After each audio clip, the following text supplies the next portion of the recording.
So last month, in the month of May, we talked a bit about our moms and maternal love and what that means in our lives. But this time, today, we are going to dive into something that's a little bit more complex, I think, but it's still influential, maybe a little more quietly, and that's our relationship with our fathers or even the father figures in our lives.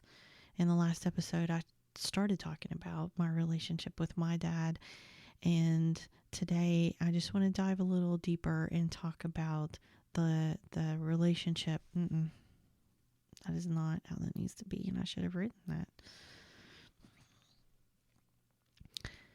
So last month we talked about moms, and I talked a bit about my relationship with my mother and also maternal love. But now I want to dive in a little more about fathers. We're in the month of June, and last episode I talked about my relationship with my father, at least the beginning of that.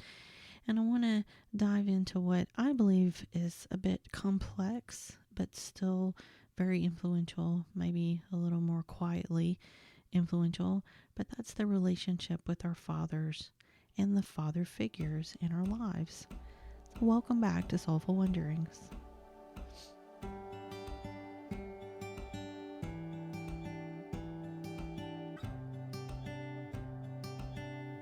Hi guys, I'm Heather, and I'm so glad you're here. I hope you listened to our last episode where I was talking about my relationship with my dad and kind of what that meant for me and how it affected me and made me the person that I am. In this episode, I want to just get into more about kind of the lesson and all of that, and paternal love and what that really looks like for many of us. Because whether you had a dad that was, really present, or maybe they were absent, maybe they were loving, maybe they were distant, maybe they were super supportive, or were they someone who just never really understood you? No matter who they were, the relationship with our fathers has an impact that can really, really run deep. And so today I want to just unpack some of that. Let's look at it with some curiosity and hopefully some grace. And we're going to give ourselves permission to feel just whatever rises to the surface. So, you guys ready to get started? So when we talk about love, I think we often go straight to our moms, right? I think often in a family unit, maybe it's a societal norm, but often people think of the mothers as the more sort of loving, caregiver when it comes to a family unit. But what about paternal love, or especially if there's a lack of that? That's going to leave a different kind of mark on us. It's often tied to how we define things like strength and discipline and protection. It goes into self-worth, and it may even go into how we relate to things like structure and authority, because those are the things that we often get or see in those father figures, male figures in our lives. So what do we expect of our fathers? What type of love? Often we think it would be strong and steady. And isn't that how a lot of us view our dads? We expect something or someone that we can sort of lean on, and that they will be a strong base for us to lean on. I suspect that there's some of us that got that, but of course there are others that didn't. So when you look at your dad, was he emotionally unavailable? Maybe he only knew how to show love through providing, not his presence. I know that one, that is so me. I always knew that we would be okay. I knew he would be there, at least financially. He never let us down in that respect. But like I spoke about before, emotionally, we just didn't have that same connection. He was a little more distant, a little more guarded. There's some of you, did your dad leave?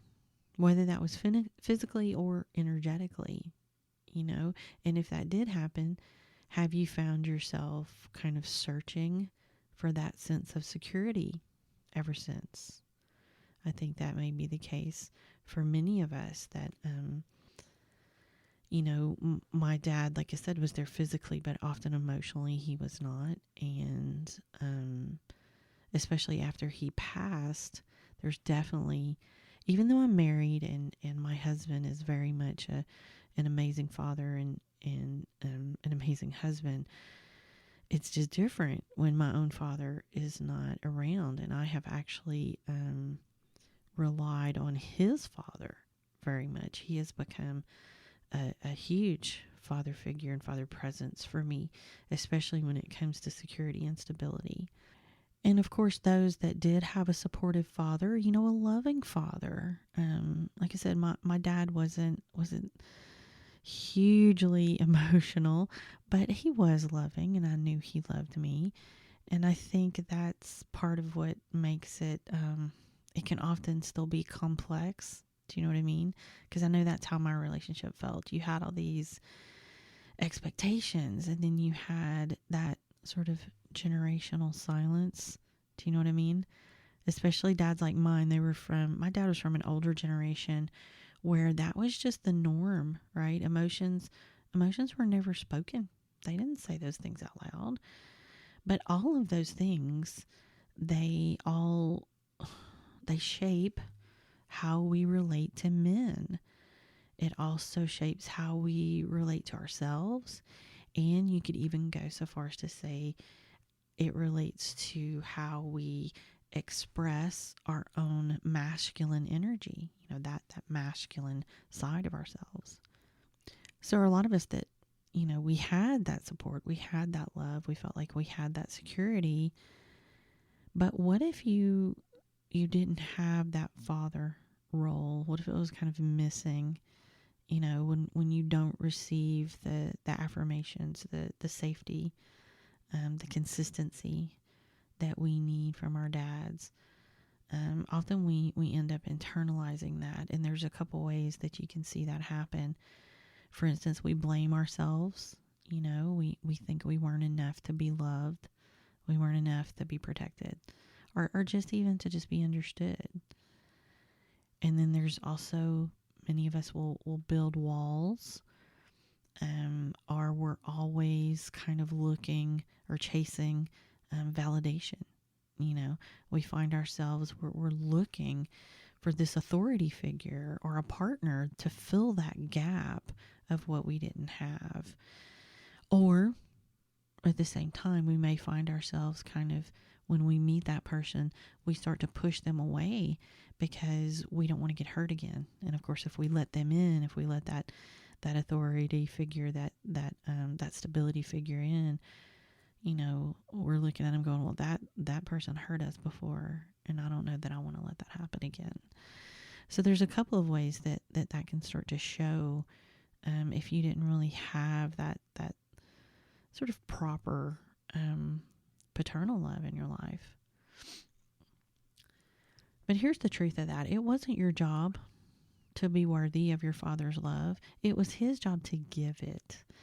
And whether or not he could says more about his own emotions, his own conditioning, or, generational learning that keeps coming up, than it ever had to do with you. Sometimes healing that father wound means recognizing that your father may have never been fathered himself. And you might remember me mentioning this. When I really understood what went on with my dad and his dad, it really changed the way I saw him. I started to understand why he was the way he was, why he treated us the way he did. It was the way he had been fathered. And in his home, they had a sister, and the sister was treated more gently. than he and his brother were, which is how he treated us. He treated my sister and myself much more gently than he did my brother. Now, I'll grant you there's a little more to that story that we're going to cover another time. But nonetheless, how he treated us was absolutely a reflection of how he was raised.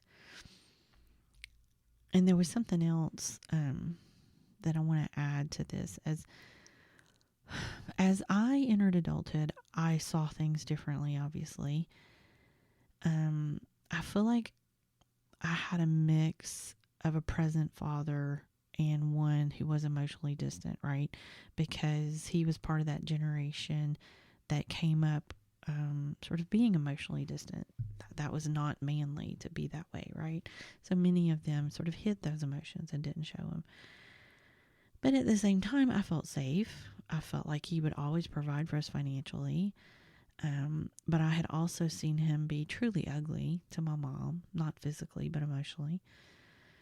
So many of the sort of absent father things that you hear about, that we talk about, that we've just talked about now, they're really spot on for me, because I think I had a bit of both. There were times he was there, where there were times where he wasn't. But then one day it just clicked that my dad was never going to love me the way I wanted him to. I knew he loved me. There was no doubt in my mind about that. I knew he loved me with everything he had. But he loved me the way he could.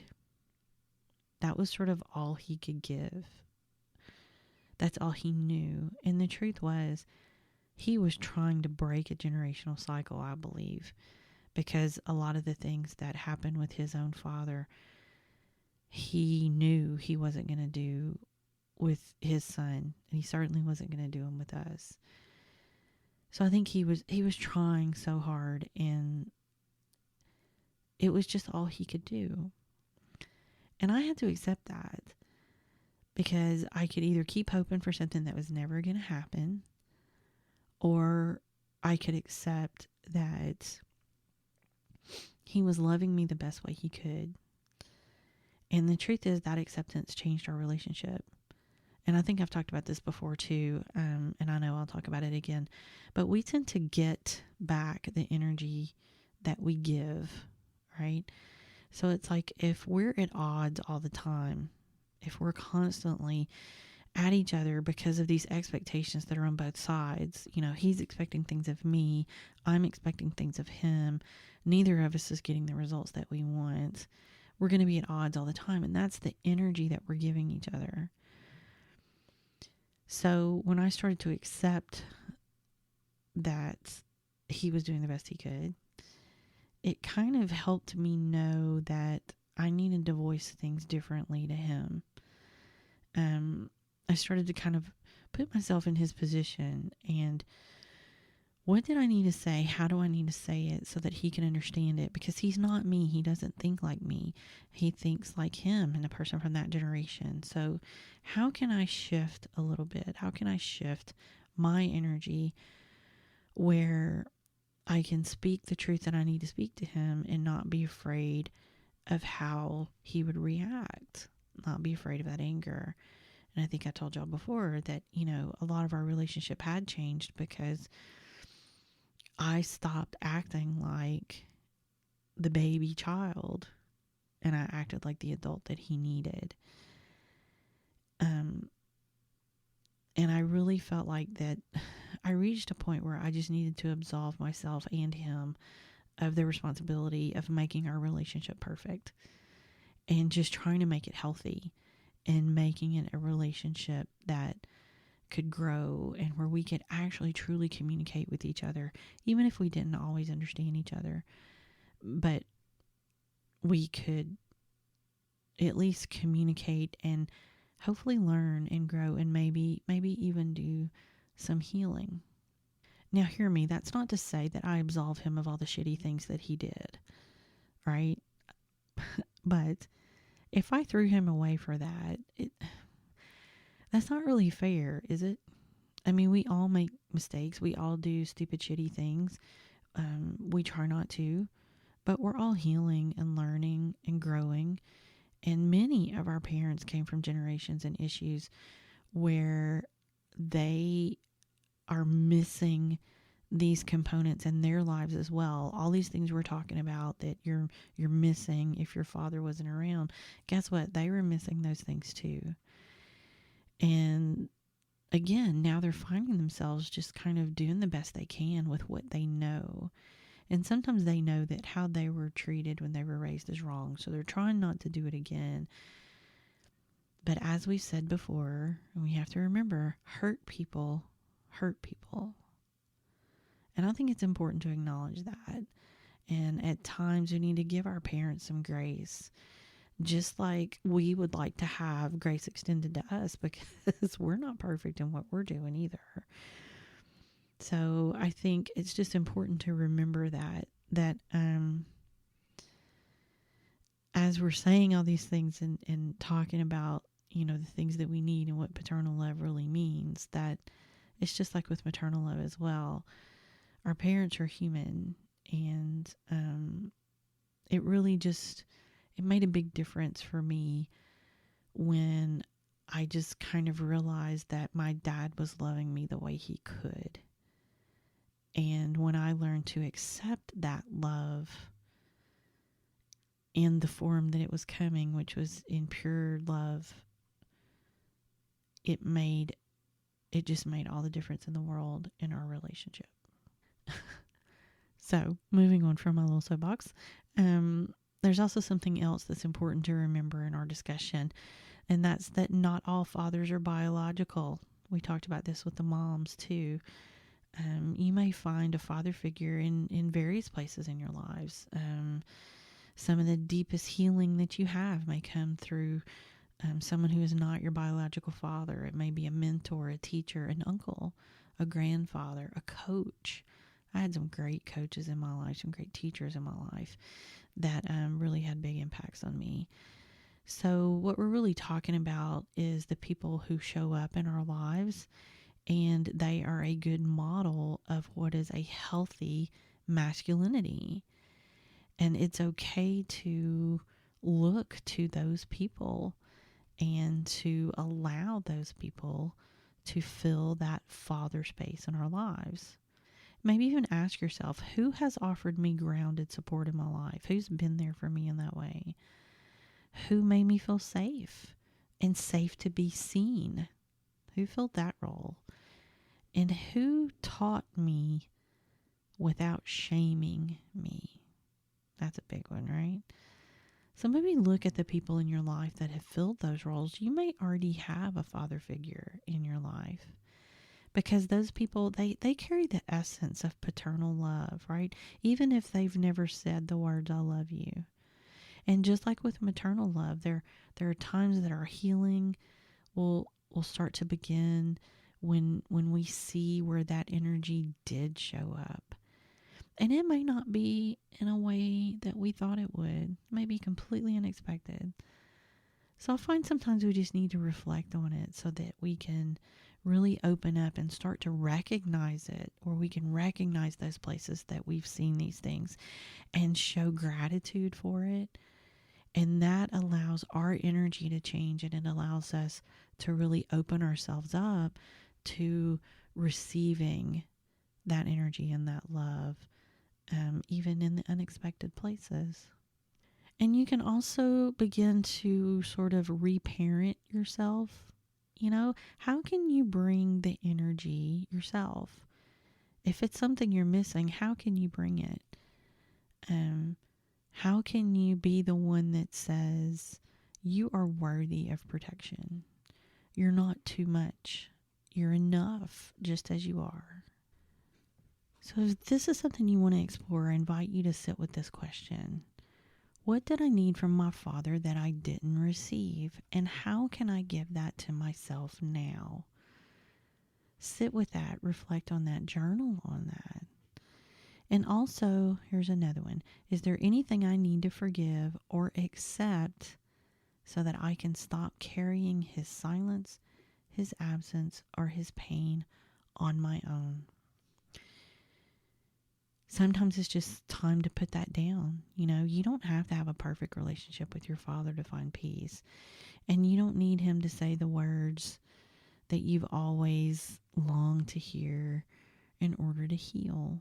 You can begin healing those things today by witnessing yourself fully and truthfully. Paternal love shapes how we stand in the world. That's what it really is at its core, I think.